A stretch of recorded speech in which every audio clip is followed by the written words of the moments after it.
Bonjour Anne Hidalgo, Bonjour. merci d'être avec nous ce matin. Vous Merci. proposez de lancer le débat, d'étudier la possibilité de rendre gratuits les transports en commun d'ici 2020. Pourquoi cette idée?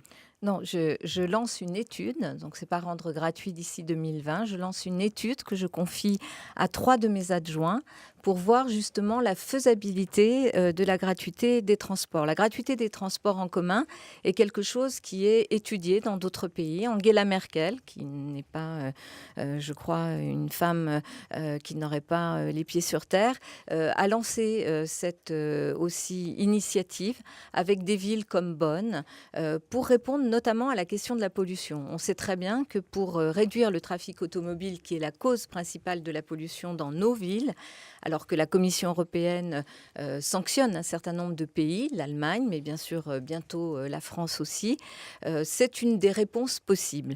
Donc j'ai demandé que cette étude puisse être lancée.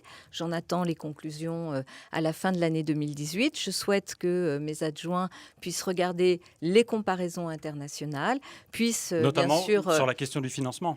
Bien sûr, la question, c'est celle du financement, parce que la gratuité, ça veut dire qu'il y a quelqu'un qui paye. La gratuité n'existe pas. Aujourd'hui, le système des transports en Île-de-France est financé pour part par les pouvoirs publics.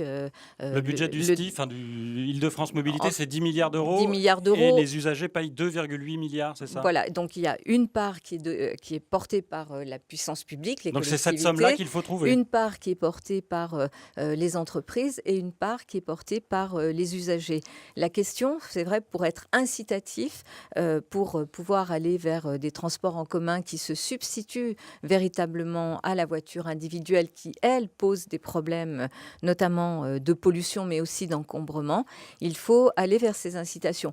Par exemple, dans les possibilités de financement, vous savez que la question du péage est souvent posée Et vous dites comme non. oui, mais si par exemple le péage vient financer la gratuité des transports, il devient non pas un élément de discrimination sociale, mais au contraire un élément qui peut accompagner. Dans ce Donc cas-là, vous seriez favorable à un il faut péage? regarder absolument toutes les sources de financement possibles, mais vraiment rentrer dans cette discussion. Vous savez, nos villes, les grandes villes, une ville comme Paris est confrontée à des défis immenses, comme toutes les grandes villes du monde.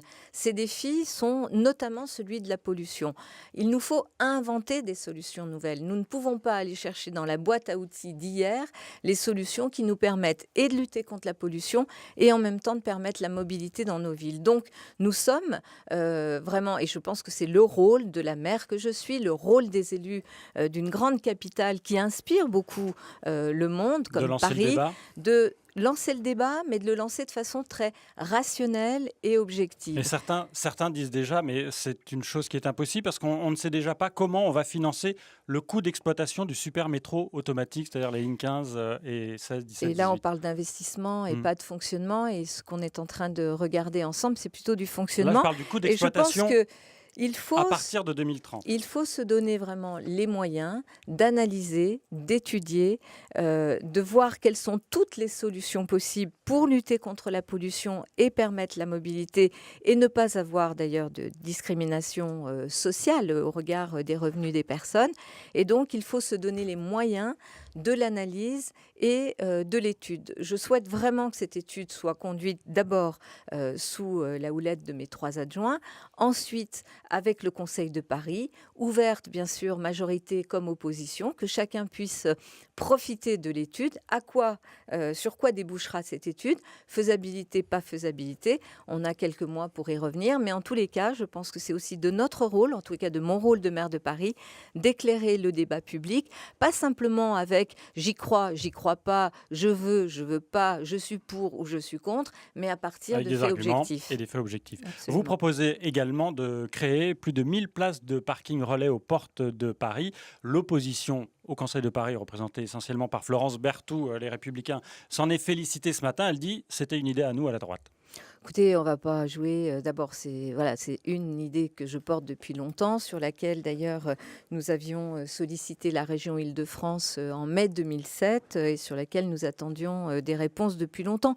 Mais peu importe. Peu Ce qui importe. Ce m'intéresse, matin, on vous écoute, ce on est qui dans sa voiture, on se m'intéresse, dit ça va nous ce coûter qui combien? m'intéresse, c'est de trouver des solutions. Là aussi, des solutions qu'on doit inventer, parce qu'on ne peut pas repartir sur les solutions qui étaient, par exemple, en matière de mobilité, de parking, de stationnement dans les villes celle des 30 glorieuses. Voilà, on n'est plus dans ce temps-là. Et nous sommes Vous là n'allez pas pour pousser les murs pour créer des inventer. parkings? Non, parce qu'en fait, ce qu'on a constaté, et c'est ce qui avait sollicité, ce qui avait suscité ma proposition à la région, c'est que nous avons vu qu'il y avait environ 3400 places vacantes tous les jours, en tout cas pas occupées, sur les 8000 places de parking qui existent autour de Paris. Et donc, la question que nous nous sommes posée avec Des places les souterraines. concessionnaires, des places pérennes, avec les concessionnaires, c'est pourquoi ces places sont vides et comment on peut les optimiser. Et donc, nous avons négocié, j'ai négocié avec les concessionnaires qui ont accepté de faire un pas important sur le prix. Ces places, en gros, elles coûtent, normalement, elles coûtaient 150 € par mois pour le mois entier. Voilà. Nous sommes descendus à moitié. Ils ont accepté de faire une part du chemin et d'aller jusqu'à 75 € la place de parking pour un mois entier, ce qui est vraiment une offre intéressante qui peut intéresser un certain nombre de personnes qui sont soit parce que, par exemple, ils ont des horaires atypiques, parce qu'ils sont vraiment obligés de prendre leur véhicule, mais que nous voulons inciter à déposer leur véhicule aux portes de Paris et ensuite prendre les transports en commun. Donc, nous souhaitons coupler cette offre avec le pass Navigo ou le titre C'était ma de question transport suivante. pour que, effectivement, d'abord, on puisse vérifier voilà, qu'ils aillent bien après vers les transports en commun. Mais c'est une offre qui va, je crois, pouvoir soulager beaucoup de franciliens, sachant, hein, soyons clairs sur les chiffres, qu'il n'y a que 2 franciliens sur 10 qui viennent à Paris en voiture pour y travailler chaque jour. 2 sur 10. Mais il faut s'occuper de ces 2 sur 10 pour faire diminuer encore Donc, 1000 la places place de la parking relais voiture aux portes et de on Paris leur offre à ces places de parking avec des 75 prix. € par mois. Voilà. Anne Hidalgos, vous étiez venue la dernière fois nous annoncer la nuit de la solidarité. Elle a eu lieu cette nuit. On a fait des reportages ici sur France Bleu Paris. Vous dressez le bilan aujourd'hui. Qu'avez-vous appris ? Ce soir, je réunis avec Dominique Versini, avec toutes les associations, avec tous nos partenaires, avec les 1700 bénévoles parisiens et d'ailleurs franciliens qui sont venus pendant cette nuit de la solidarité. D'abord, nous avons pu, à partir d'un questionnaire, approcher de plus près la réalité de ces personnes à la rue. Par exemple, on donnera des chiffres plus détaillés dans la journée, mais 88% d'entre eux sont des hommes, donc 12% des femmes. Nous avons beaucoup de ces personnes qui sont la majorité entre 25 et 55 ans.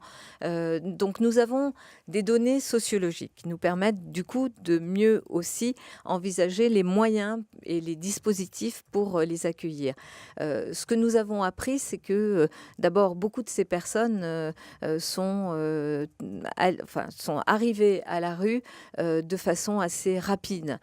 Perte d'un emploi, perte du domicile, divorce, et beaucoup de personnes tombent de façon très rapide à la rue. Donc des éléments sociologiques. Nous avons appris aussi que si aujourd'hui nous avons 16 000 places pérennes, toute l'année, 16 000 places pérennes. Ces 16 000 places ne sont pas suffisantes. Si on allait à 18 000 places, c'est-à-dire 2 000 places de plus, ce serait suffisant. En tous les cas, nous pourrions répondre à une grande partie de l'urgence sociale. Donc ça, c'est un premier élément. Le deuxième élément, ce que nous avons appris aussi, et ça, c'est des Parisiens eux-mêmes, c'est qu'il y a une volonté de leur part de participer, de s'engager. Et là aussi, nous avons des propositions à leur faire ce soir sur la nature de leur engagement, sur un lieu pour leur engagement avec les associations, bien sûr avec les grandes associations, vers la solidarité. Mais puisque vous parliez tout à l'heure du Conseil de Paris, j'étais venue sur votre antenne tout début janvier pour annoncer la gratuité du pass Navigo pour les plus de 65 ans sous conditions de ressources. Eh bien, c'est aujourd'hui que nous allons voter cette disposition qui sera applicable en juin et chose que je n'avais pas annoncée à l'époque, l'époque à votre antenne, il y aura aussi 20 000 personnes bénéficiaires, notamment adultes handicapés, qui bénéficieront aussi de cette gratuité du pass Navigo. Et ça, c'est le Conseil de Paris d'aujourd'hui qui va en décider. Anne Hidalgo, puisqu'on parle des transports, vous l'avez vu, il fait beau ce matin, il fait un peu froid, mais on a peut-être envie de reprendre le vélo. La dernière fois, vous vous étiez exprimé sur le Vélib et les difficultés de déploiement du Vélib à Paris et en banlieue. Il était question du printemps pour un développement total. On en est où ? Je pense que d'ici fin avril, début mai, on aura vraiment un dispositif très large. Aujourd'hui, environ 40% des stations ont été déployées. Ce n'est pas satisfaisant et ça ne correspond pas au plan de charge qui était le nôtre. Donc on a mis la pression, on s'est vraiment engagé pour que le prestataire, qui a été retenu après un appel d'offres, soit vraiment au rendez-vous. Je veux dire aussi une chose, c'est qu'on invente des solutions de mobilité. Elles n'existent pas. C'est vrai qu'on avait déjà un Vélib. Le Vélib fonctionnait bien. Oui, mais on a changé d'échelle, c'est-à-dire qu'on est passé à une échelle métropolitaine, plus de 60 communes, donc le changement d'échelle n'était pas rien.